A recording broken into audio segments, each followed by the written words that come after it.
Think about it. Money is created out of debt. And what do people do when they are in debt? They submit to employment to pay it off. But if money can only be created out of loans, how can society ever be debt-free? It can't. And that's the point. And it is the fear of losing assets coupled with the struggle to keep up with the perpetual debt and inflation inherent in the system, compounded by the inescapable scarcity within the money supply itself, created by the interest that can never be repaid, that keeps the wage slave in line, running on the hamster wheel with millions of others, in effect powering an empire that truly benefits only the elite at the top of the pyramid. For, at the end of the day, who are you really working for? The banks.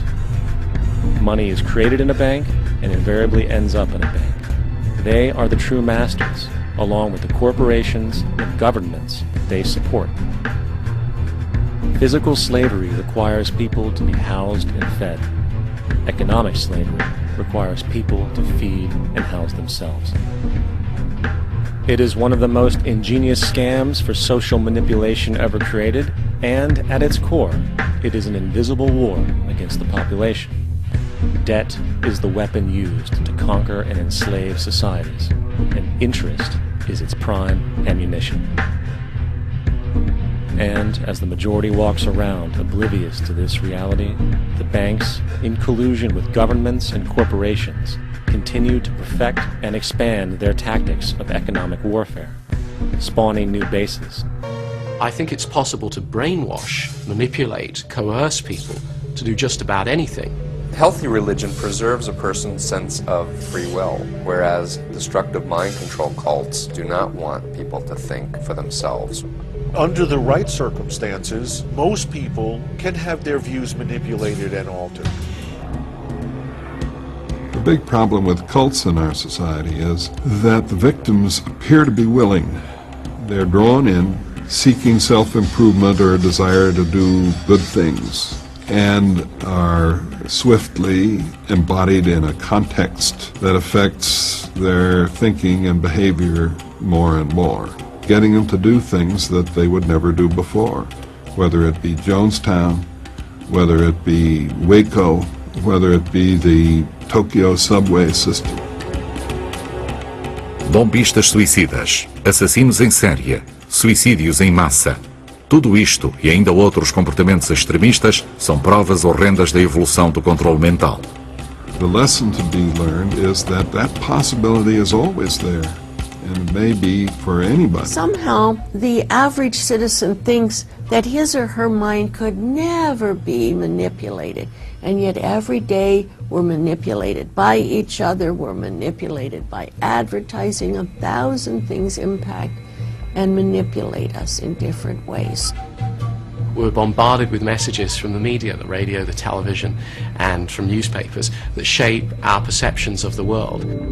Este condicionalismo incessante, mas subtil, pode ser desenvolvido mesmo sem darmos por isso. Watching television is a trance-like experience. You forget about the carpet, the curtains, and that you're sitting in a room, and you engage your experience directly into the television screen, so that whatever happens on the screen seems really real. You suspend belief in reality. If you don't take responsibility for what goes into your mind, somebody else will. Cult leaders, politicians, advertisers will all seek to implant their message in your mind, whether it's for your good or not. The greatest battle of the 21st century will be a battle of the mind. And there are people who have power who want more power, and they do not want the public to know about mind control, its existence, or how it's implemented.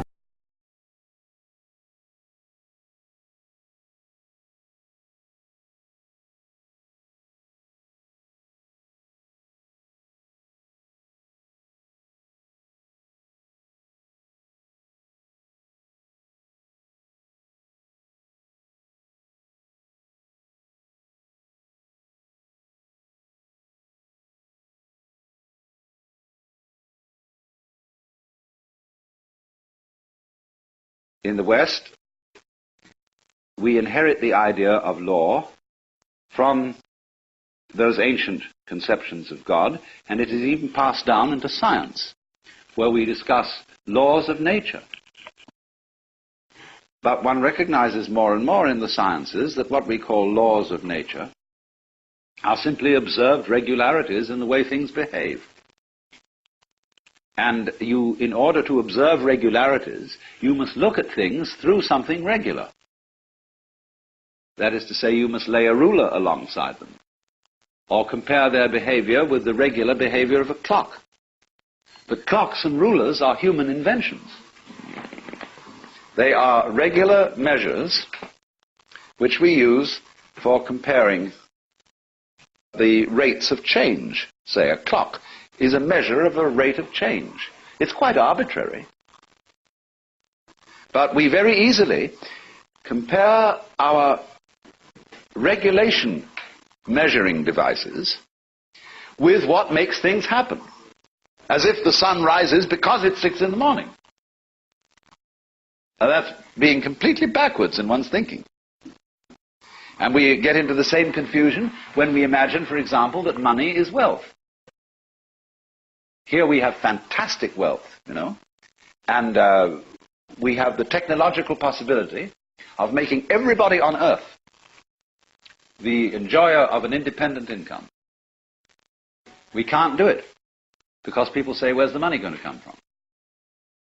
Because they think money makes prosperity. It's the other way around. It's physical prosperity, which has money as a way of measuring it. But people think money has to come from somewhere, like hydroelectric power or lumber or iron, and it doesn't. Money is something we invent, like inches. So you remember the Great Depression? When there was a slump? And what did we have a slump of? Money. There was no less wealth, no less energy, no less raw materials than there were before, but it's like you came to work on building a house one day, and they said, sorry, you can't build this house today, no inches. What do you mean, no inches? Just inches. We don't mean we got inches of lumber. Yes, we've got inches of metal. We've even got tape measures. But there's a slump in inches as such, you see. And people are that crazy.